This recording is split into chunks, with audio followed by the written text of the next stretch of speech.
జీవించినటువంటి ఆశీర్వాదం కలిసినటువంటి ఆశీర్వాదం కలిగి జీవించిన కృపాను చేస్తున్నాను. సహాయించండి. దాసుని ఆ రోజులు అభిషేకించండి దేవా. ఈ నోరు భాగవతమని దాన్ని నింపుదని సర్విస్తూ వచ్చిన వాగ్దానం నెరవేర్చవలసిందిగా ప్రార్థన చేస్తూ వస్తున్నాను దేవా. తండ్రి ప్రతిది కూడా మర్యాద అనుక్రమంగా జరగడానికి కృపానుగ్రహింపజేయవలసిందిగా కోరుకుంటూ ప్రతి ఒక్క పరిచయని సహాయం కోరుకుంటూ మమ్మల్ని స్తోత్రం చెల్లించుకుంటూ యేసుక్రీస్తునామమున స్తుతించి ప్రార్థిస్తున్నాను. ప్రేమ గల పరిశుద్ధుల నమ్మకమైన దేవ, మీ పరిశుద్ధమైన ధర్మను అందరి వందనాలు చెల్లించుకుంటున్నాను. మరొకసారి ఈ సమయంలో మేము పాలన పెట్టుకోవడం చూసుకుంటున్నాను బట్టి స్తోత్రాలు అయ్యా. మరి ఈ గృహ ప్రతిష్ఠిత వర్గాలను మమ్మల్ని అందరినీ తీసుకుని చెల్లించుకుంటున్నాను అయ్యా. ఈ పరిచయందరికీ మీరే ఆది అంతమైంది ప్రభా. మీరే అధికారం అధికారం ఇచ్చే ప్రభా మీరు నడిపిస్తున్నామని బట్టి నడుపుతున్నాను. కనబడి కనబడిన ప్రజలకు సంబంధమైన శక్తులను ఏ స్నామం గ్రహించమని పెట్టుకున్నాను. మీరు కూడా మీ దాసుని మీరు బలపరిచి తండ్రి మీ మాటలు దేవా మీ దాసుని ఉంచుతున్నామని వేడుకుంటున్నాను. మీరు ఎక్కడ చట్టం భద్రపరచుకోవాలని వేడుకుంటున్నాను అయ్యా. మీ సెలవు చట్టం మరుగుపరచమని ప్రతిమాడుతున్నాను. వచ్చిన ప్రతి ఒక్కరూ తగిన ప్రభా మీరే లోక రక్షకుడు అని, మీరు తప్ప వేరొక దేవుడు లేడని, సర్వసృష్టికి అది సంబూతుడు మీరొక్కరే అని దేవా తెలుసుకున్నట్లుగా వారి హృదయాలు మీరు తెరవండి దేవా. వారి మనోనేత్రంలో మీరు వెలిగించండి అయ్యా. మీ వాక్యాన్ని దేవా వారు అంగీకరించే వారు వారినట్లుగా మీ మెల్లనైన మధురమైన స్వరాన్ని ప్రభా ప్రతి ఒక్కరికి మీరు వినిపింపజేస్తున్నామని వేడుకుంటున్నాను. అగ్నిలో నుంచి లాగబడినట్టు అయ్యా ఇక్కడున్న ప్రతి ఒక్కరూ మెరుగుని ప్రతి ఒక్కరూ లాగబడినట్లుగా అయ్యా కనికరించమని ప్రతిమలాడుతున్నాను ప్రభా. కనికరించండి. సమస్తం మీకు మహిమకరంగా మర్యాదగా క్రమంగా జరిగించబడినట్లుగా దేవా సహాయం చేస్తున్నామని వేడుకుంటున్నాను. పాటల్లో మీరు కృప చూపుతున్నామని ప్రతిమలాడుతున్నాను దగ్గర ప్రభా. ఆ విధంగా దాన్ని పరిచయంతట్లో మీరు సహాయకులను నడిపించండి. ఇక్కడికి వచ్చిన ఏ ఒక్కరు కూడా విడిచిపెట్టబడకుండా అయ్యా మీరు ప్రత్యక్షమైనప్పుడు ఇక్కడున్న ప్రతి ఒక్కరూ దేవా మీతో పాటు ఎత్తుపడే గుంపులో అది మిమ్మల్ని ఎదుర్కొనే గుంపులో ఉండేటట్టుగా ప్రతి ఒక్కరిని దర్శించి వారి మనోనేత్రములను వెలిగించమని ప్రతిమలాడుతున్నాను. రక్షణ లేని వారికి రక్షణ తండ్రి ఆ అనుభవం అనుగ్రహించమని ప్రతిమలాడుకుంటూ సమస్త మహిమ ఘనత ప్రభావం మీకే ఆరోపిస్తూ మీరు మా మధ్య సంచారం చేస్తున్నామని ప్రతిమలాడుకుంటూ యేసు కృప రక్షకును స్తుతించి ప్రార్థించి వేడుకొచ్చున్నాను తండ్రి. ఆమేన్.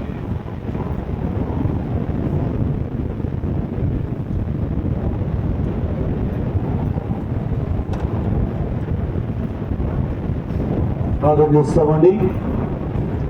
ప్రేమ నమ్మకం మా పరలోకపు తండ్రి, పరిశుద్ధులైన మా దేవ, ఆకాశ మహాకాశాలు పట్టజాని దేవ, ఆకాశమని సింహాసనముగా భూమిని పాదపీఠముగా కలిగిన దేవానికి వందనాలు.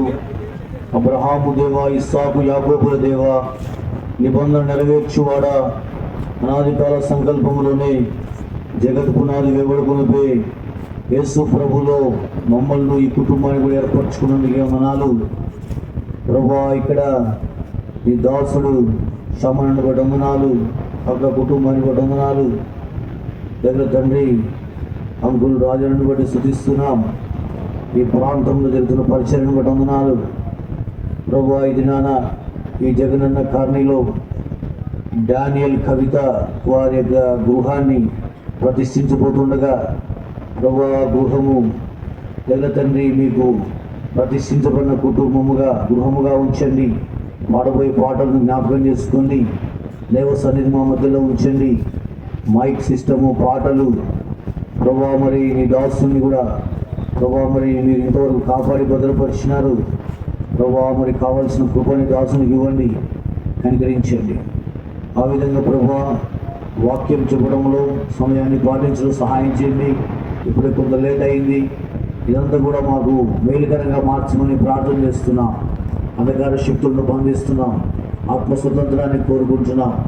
ఆహ్వానించబడిన వారు లేదా తండ్రి బంధువులు, శ్రేయోభిలాషులు, రక్త సంబంధికులు, అదేవిధంగా సంఘస్థులను బట్టి వందన ఈ యొక్క శబ్దయంత్రం ద్వారా ఈ చుట్టుపక్కల వారికి ఈ వాక్యం వినబడి వారు కూడా నిజమైన గృహముగా దేవుని ఆలయాలుగా కట్టబడడానికి సహాయం చేయమని ప్రార్థన చేస్తున్నాం ప్రభా. మరి మేము ప్రభా మీరు నివసించే ఆలయాలుగా ఉండాలని మీరు కోరుతూ ఉంటున్నారు.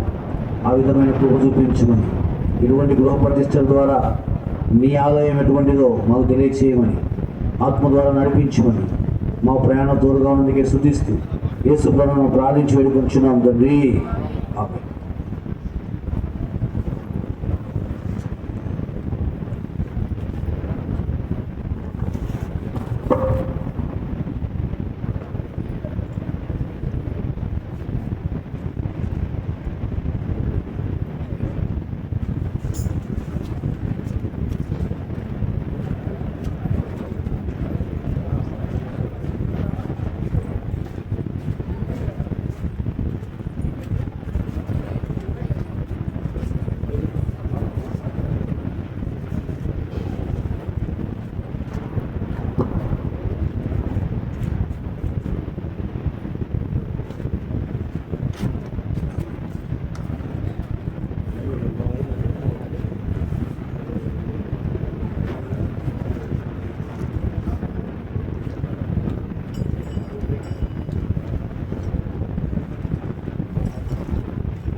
పాట సంఖ్య 192, కొత్త దాంట్లో పాత దాంట్లో 190.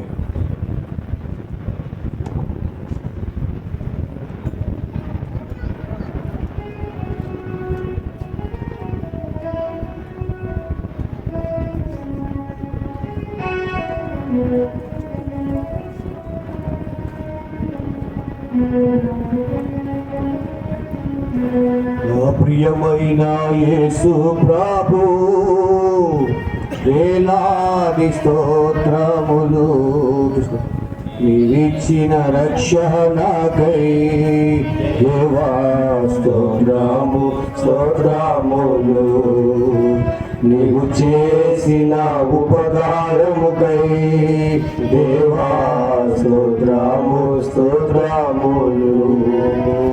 నా ప్రియమైన యేసు ప్రభు ఆపద దినములలో నా ప్రభుని తలచితిని, ఆపద దినములలో నా ప్రభుని తలచితిని, దేవాని దయతోడానే నాదా ఆశ్రయం పొందితిని, దేవాని దయతోడానే నాదా ఆశ్రయం పొందితిని. నా ప్రియమైన యేసు ప్రభు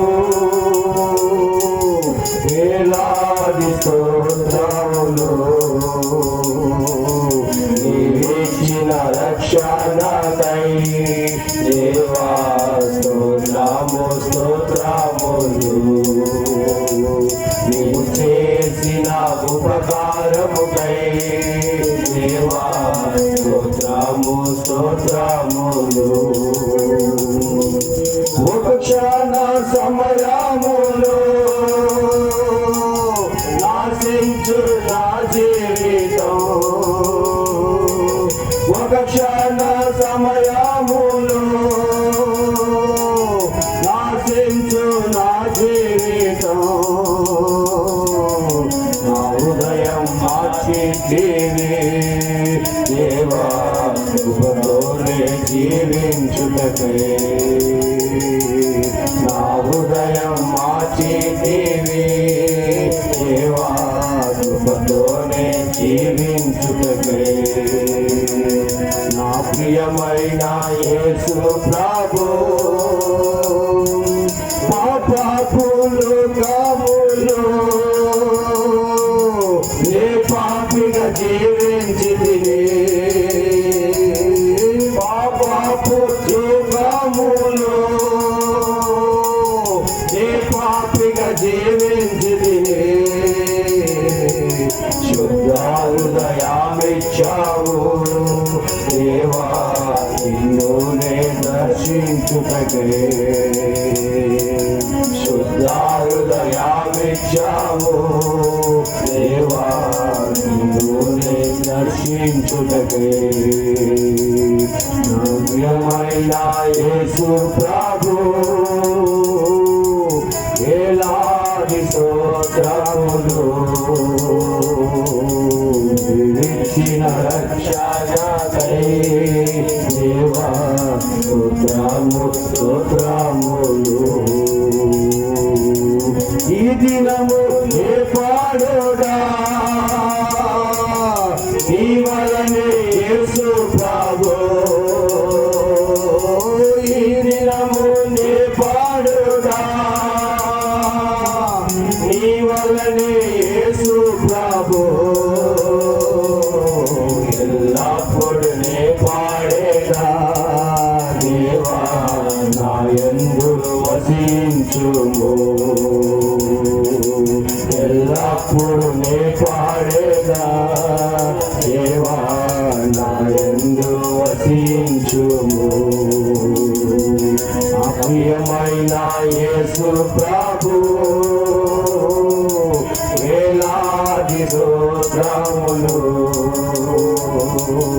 నీవిచ్చిన రక్షణకై దేవా స్తోత్రములు నీవు చేసిన ఉపకారముకై దేవా స్తోత్రములు మందిర సమృద్ధిని నీ ప్రజల సహవాసములో మందిర సమృద్ధిని నీ ప్రజల సహవాసములో నీ సన్ని ఆనందము దేవా నేను సఖీ నీ సన్ని ఆనందములో దేవా నేను సఖీ నా ప్రియమైన యేసు ప్రభు వేలాది స్తోత్రములు నీవిచ్చిన రక్షణకై దేవా స్తోత్రములు నీవు చేసిన ఉపకారముకై దేవా స్తోత్రములు నా ప్రియమైన యేసు ప్రభు మరొక పాట నిర్మించబడితే మనము దైవం 453 450 పాట 453 పాట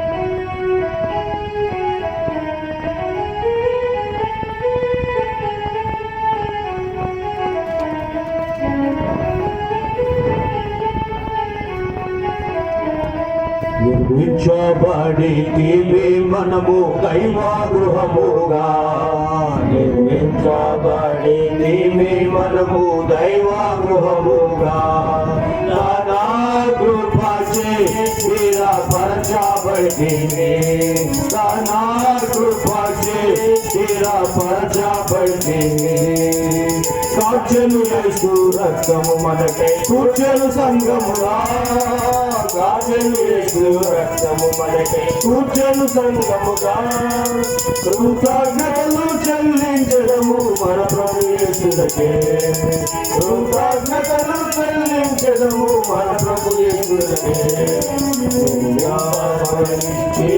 మనము దైవగృహముగా నిర్మించబడితివి మనము దైవగృహముగా కృప చేసి పరచబడితే నా కృప చేసి పరచబడితే పరిశుద్ధుల సహవాసమునిచ్చి పరలోకమునిచ్చే పరిశుద్ధుల సహవాసమునిచ్చి పరలోకమునిచ్చే పూజానీయుని పూజించడము మనసారా మనము పూజానీయుని పూజించడము మనసారా మనము నింపబడే దేవి మనము దైవ గృహముగా నింపబడే దేవి మనము దైవ గృహముగా దానా కృప చేసి పరచబడితే దానా కృప చేసి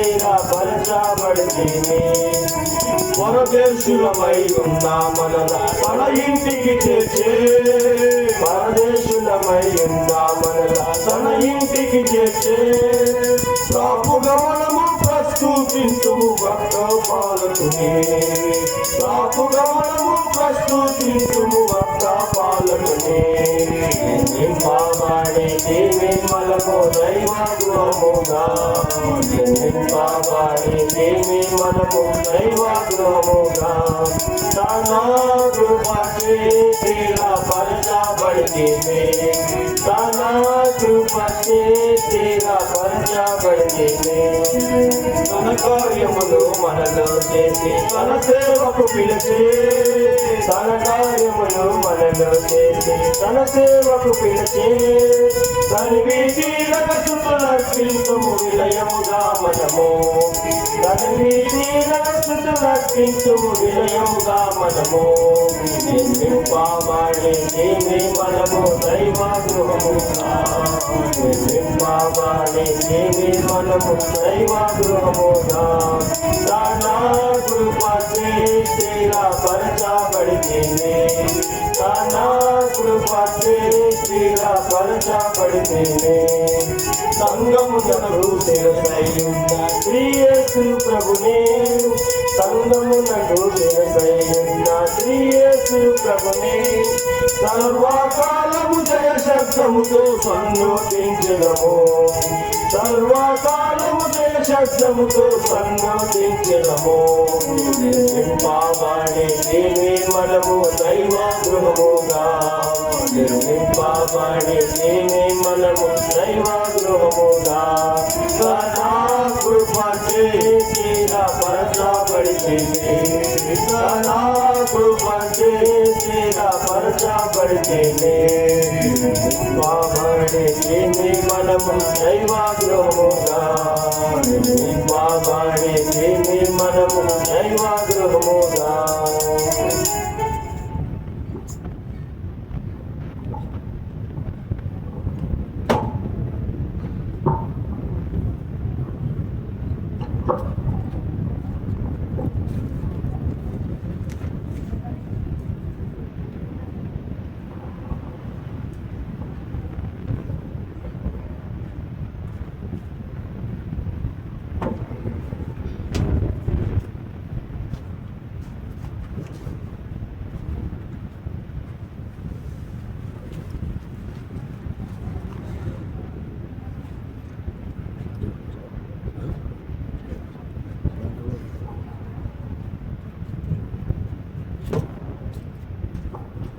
సమయంలో డానియల్ గారు కవితా సిస్టర్ వారికి దేవుడిచ్చిన ఈ గృహాన్ని ప్రార్థన ద్వారా దేవుని వాక్యం ద్వారా పరిశుద్ధపరచబడుతుందనే వాక్యం బైబిల్లో మనం చూస్తాం. కాబట్టి ప్రార్థన దేవుని వాక్యము ఏదైనా కానీ దేనైనా పవిత్రపరిచేదిగా ఉంది. ఆ విధంగా ప్రార్థనాపూర్వకంగా ఈ ఇంటిని ప్రతిష్ఠించక ముందు మనము దేవుని వాక్యంలో నుంచి ఈ నివాస స్థలం ఆధారం చేసుకొని దేవుని యొక్క సంకల్పాలు ఏమై ఉన్నాయో మనము చూస్తాం. దేవుడు మానవుని తనకు నివాస స్థలంగా చేసుకున్నాడు అనే విషయం వాస్తవం. కాబట్టి దేవునికి ఒక నివాసం కావాలి. చూడండి, ఇప్పుడు మీరు మనందరికి ఒక ఇల్లు కావాలి.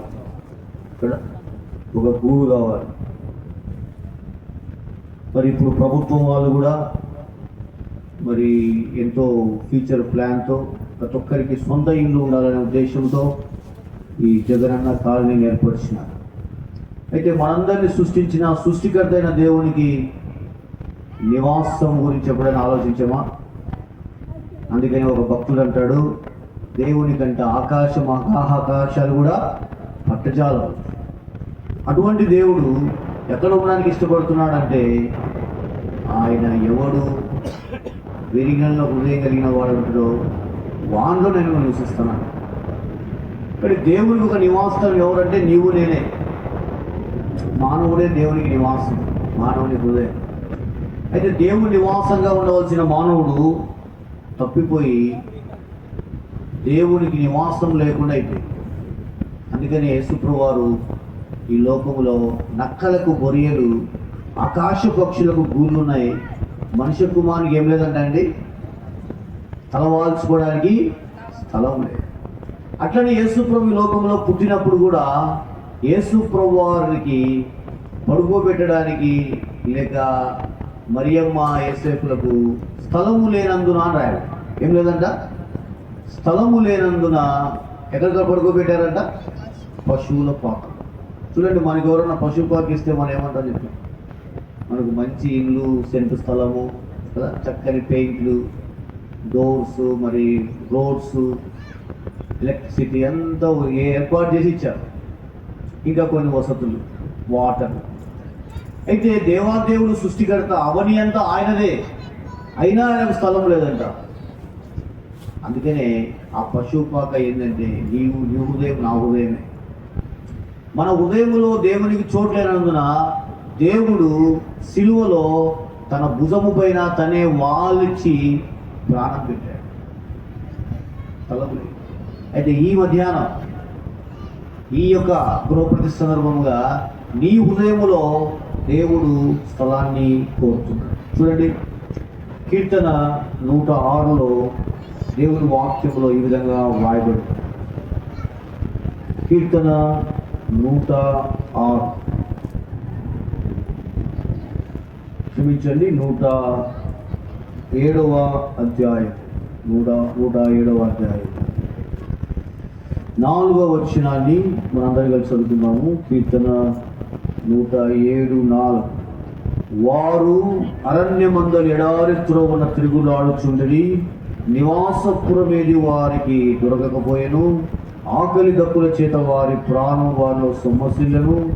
వారు కష్టకాలమందు యెహోవాకు మొరపెట్టిరి, ఆయన వారి ఆపదలో నుండి వారిని విడిపించెను. వారు ఒక నివాసపురము చేరునట్లు చక్కని త్రోవను వాయన వారిని. కాబట్టి డానియల్ బ్రదరు, సిస్టర్ వాళ్ళు కూడా దేవుడు ఒక నివాసపురము చేరునట్లు చక్కని త్రోవను వారిని నడిపించినాడు. కానీ గత దినాలు ఎట్లున్నదంట పరిస్థితి? వారు అరణ్యములో ఎడారులు ఏం చేస్తున్నారు? తిరుగులాడుచుండిరి, నివాసపురమే వారికి దొరకకపోయింది. ఇది భౌతికమైన నివాసాన్ని గురించి మనం చదువుతాం. అయితే ఆత్మీయంగా కూడా మనం కూడా ఒక నివాసపురము లేని వారిగా ఉన్నామనే విషయం వాస్తవం. కానీ దీన్ని మనం ఆధారం చేసుకొని దేవుని గ్రంథంలో క్లుప్తంగా దేవుడు మన కొరకు ఒక నివాసాన్ని, ఒక పర్ణశాలను, ఒక ఆశ్రయాన్ని ఏర్పరిచినాడు. ఆ ఆశ్రయం ఏంటో మనము బైబిల్లో చూస్తాం. దాన్ని చూడకముందు చిన్న ప్రార్థన చేసుకోండి.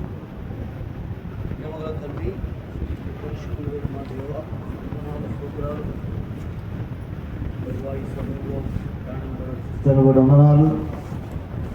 చదువుకున్న లేఖనాలపైన వెలుగును ప్రకాశింపజేసి మాకు ఇక్కడ ఉన్న వారికి, లక్ష్యం లేని వారు కూడా అర్థమయ్యేటట్టుగా కొన్ని మాటలు మాకు దయచేసి అంధకార శక్తులను బంధిస్తున్నాం. పరిశుద్ధాత్మ ద్వారా మా నోటికి మీ మాటలు అందించండి.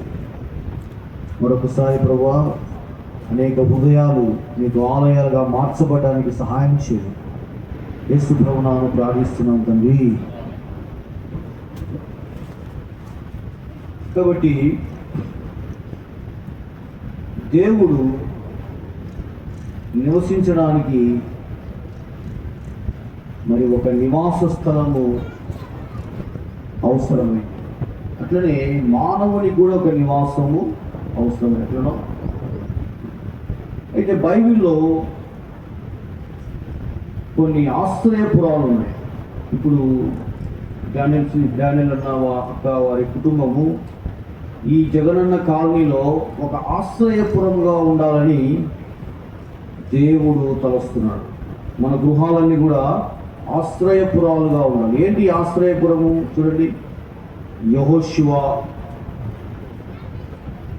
20వ అధ్యాయం, యెహోషువ 20వ అధ్యాయం ఒక మాట మనం చదువుతాం. 20వ అధ్యాయంలో 20వ అధ్యాయం మొదటి వచనం, మరియు యెహోవా యెహోషువకు సెలవిచ్చినదేమనగా, నీవు ఇశ్రాయేలుతో ఇట్లను తెలియకయే పొరపాటును ఒకరిని చంపిన నరహంతకుడు పారిపోటకు నేను మోసే నోట మీతో పలికించిన ఆశ్రయపురములను మీరు ఏర్పరచుకొనవలెను. ఆశ్రయపురములు అనే చివరిలో ఉంటుంది, అవి మీకు ఆశ్రయపురములగును. కానీ ఏంటి ఆశ్రయపురములు? మోసే కాలంలో దేవుడు యోర్దాన్ నదికి అటువైపు 6, ఇటువైపు 3, అటువైపు 3, మొత్తము 6 ఆశ్రయపురాలను ఏర్పరచమని చెప్పాడు. ఈ ఆశ్రయపురాలు మన ప్రభువైన యేసుక్రీస్తు వారికి సాదృశ్యంగా ఉంది. నిజంగా ఈ కాలనీలో ఈ గృహము కూడా అనేకులకు, ఇక్కడున్న 100 మరి గృహాలకు ఒక ఆశ్రయపురముగా ఉండాలని దేవుడు తలుస్తుంది. ఆశ్రయపురం అంటే ఏంటి? ఒక వ్యక్తి ఆ దినాల్లో మరి ఒక చెట్టు నరుకుతున్నాడు అనుకోండి. చెట్టు నరుకుతున్నప్పుడు ఒక గొడ్డలి ఏదైనా ఊరి ఒక వ్యక్తికి ప్రమాదం జరిగినది. ఆ వ్యక్తి వాళ్ళ బంధువులు ఆ వ్యక్తిని ఏం చేస్తారండి? తరుముకుంటూ వస్తున్నారు. మరి అతనికి ఎక్కడికి వెళ్ళాలో తెలియదు. ఆ సమయంలో ఒక ఆశ్రయపురం అనేది ఉంటుంది. దాని పేర్లు కింద మనం చూస్తాం. అక్కడికి వచ్చి తన సంగతి అంతా చెప్పుకోవాలంట. నాది పొరపాటున నేను మరి కావాలని చేయలేదు, ఈ గొడ్డలి ఊడిపోయింది, లేకపోతే అన్ఎక్స్పెక్టెడ్గా జరిగింది, కాబట్టి నాకు ఈ ఆశ్రయపురంలో ఏమి ఇవ్వాలి? స్థలం ఇవ్వాలి అంటే అతన్ని చేర్చుకుంటారు. ఇంట్లోకి చేర్చుకున్న తర్వాత ఆ ఇంట్లో ఆ వ్యక్తి ఉన్నంత వరకు ఆశ్రయపురంలో ఆ వ్యక్తిని బయట వాళ్ళు ఇంకేం చేయడానికి లేదంట. వాళ్ళు వెనక్కి వెళ్ళిపోతారు. దీన్ని ఎందుకు ఈ ఆశ్రయపురాలు అంటే, యేసు ప్రభువారు ఈ భూలోకానికి రాకముందు ఈ ఆశ్రయపురాలు ఒక ఛాయగా ఉన్నాయి, ఒక నీడగా ఉన్నాయి. అయితే మనందరికీ నిజమైన ఆశ్రయపురం ఎవరండి? ప్రభువైన యేసుక్రీస్తు వారు. కానీ ఎవరు మనం తరుముకుంటూ వస్తున్నారు? మన పాపములు మనల్ని ఏం చేస్తున్నాయి? తరుముతూ ఉన్నాయి. చూడండి, మరి తిమోతి రాసిన పత్రిక, తిమోతికి అపోస్తలుడైన పౌలు రాసిన పత్రికలో ఈ విధంగా రాయబడింది. మొదటి తిమోతి 5వ అధ్యాయము 24వ వచనం. మొదటి తిమోతి 5:24 చదవండి. కొందరి పాపములు తేటగా బయలుపడి న్యాయపు తీర్పునకు ముందుగా నడుచున్నవి, మరికొందరి పాపములు వారి వెంట వెళ్ళుచున్నవి. గమనించండి ప్రియమైన సోదరి, ఈ పాపములను పట్టుకుంటుందని బైబిల్ చెప్తా ఉంది. ఈ పాపలను తప్పించుకోవాలంటే నీకు ఒక ఆశ్రయపురం కావాలి. చూడండి, కొంతమంది మరి ఏదైనా మరి మాకే ఒక ఉదాహరణ ఉంది. ఇద్దరు అక్క చెల్లెలు పోట్లాడుకున్నారు. వాళ్ళలో ఒకరికి ఆశ్రయం ఇవ్వాల్సిన అవసరం వస్తుంది. అదంతా క్రిటికల్ అంటే ఇంత క్రిటికల్గా ఉంటుంది, మరి ఎవరికి తెలియలేదు. కాబట్టి ఆశ్రయం ఇచ్చి వారిని కాపాడాల్సిన అవసరం ఉంది. అక్కడ ఏదైనా జరిగితే ఎవరి ప్రాబ్లము? ఆశ్రయపురం ఇచ్చిన వారికి ప్రాబ్లం. అట్లనే ఇక్కడ పాపముతో మానవులు తరబడతా ఉన్నాయి. అందరూ పాపం చేసి దేవుని గ్రహించి మహిమను పొందలేకపోతున్నారు. పాపంతో తరబడుతున్న వ్యక్తికి కావాల్సింది ఏంటంటే ఒక ఆశ్రయపురం కావాలి. ఆశ్రయపురమే మన ప్రభువైన యేసుక్రీస్తు. ఇక్కడ 6 ఆశ్రయపురాలు ఉన్నాయి. 6 ఆశ్రయపురాలు మన ప్రభువైన యేసుక్రీస్తు వారికి సాదృశ్యంగా ఉంది. 6లో ఒక ఆశ్రయపురము దీనికి పేరు చూడండి. యెహోషువ 20వ అధ్యాయము. యెహోషువ 20వ అధ్యాయంలో కింద మనం చూస్తాం. మొట్టమొదటి ఆశ్రయపురం 20వ అధ్యాయము 7వ వచనం. అప్పుడు వారు నఫ్తాలీల మన్యములోని గలిలయలో కేదేశు. మొదటి ఆశ్రయపురం ఏంటంటే కేదేశు. కేదేశ్ అంటే ఏంటి? పరిశుద్ధత, హోలీనెస్. కాబట్టి ఈ గృహము పరిశుద్ధ గృహముగా ఉండాలి. ఎవరు పరిశుద్ధులు చెప్పండి? దేవుడు పరిశుద్ధుడు. పరిశుద్ధ గ్రంథం ఆయన, పరిశుద్ధ పట్టణం. మనల్ని కూడా దేవుడు పరిశుద్ధులుగా చేశాడు. మనం ఎవరు అంటే పాపులమైన మనలను ప్రభువైన యేసుక్రీస్తు వారు ఒక కేదేశుగా మనకున్నాడు. కేదేశ్ అంటే పరిశుద్ధత. పరిశుద్ధత లేకుండా మనం దేవుని చూడలేము. ఎట్లా మానవుడు పరిశుద్ధులవుతాడు? బైబిల్ చెప్తా ఉంది, యేసు రక్తము ప్రతి పాపము నుండి మనల్ని కడిగి పవిత్రులుగా చేస్తుంది. మనం పాపంలోనే జన్మించాం. ప్రియమైన సోదర సోదరి, ఈ పరిశుద్ధత కొరకు చాలామంది తలకింద తపస్సులు చేస్తున్నారు. గోదానాలు, భూదానాలు, అన్నదానాలు, వస్త్రదానాలు, తలకిందు తపస్సులు, ఇంకా నిలువు టోపీలు. కొంతమంది కొల్లుకుంటూ వెళ్తున్నారు, కొంతమంది ఎదురుకుంటూ వెళ్తున్నారు. ఎట్లా చేసినామో పాపంతో. అందుకని ఎలకతోలు తెచ్చి ఏడాది ఉతికిన నలిపేగానే ఉతికిన. బైబిల్ వాక్యం చెప్తా ఉంది, కూసు దేశస్తులు తన చర్మమును మార్చుకుంటాడా? చెరతపులి తన మచ్చలను మార్చుకుంటాడా? కూసు దేశస్తులు ఎవరంటే ఈ గ్రోవేస్తుంది, చర్మాన్ని మార్చుకుంటాడా? అట్లనే పాపంలో పుట్టిన మానవుడు, పాప నైజం కలిగిన మానవుడు పాపం నుండి విడిపించబడ్డాడు. అందుకనే దేవాదేవుడు సృష్టికర్త మానవునిగా ఈ లోకానికి వచ్చి పరిశుద్ధుడైన దేవుడు మన కొరకై, మన పాపముల కొరకై పాపముగా చేయబడ్డాడు. అందుకనే మనం పాడతాం, పాపమెరుగని ప్రభు మీ కొరకు పాపముగను చేయబడెను, శాపగ్రాహి అయ్యే సిలువలో, శాపగ్రాహి అయ్యే సిలువలో పరుగిడిరము, శాపగ్రాహి అయ్యే సిలువలో, శాపగ్రాహి అయ్యే సిలువలో పరుగిడిరము,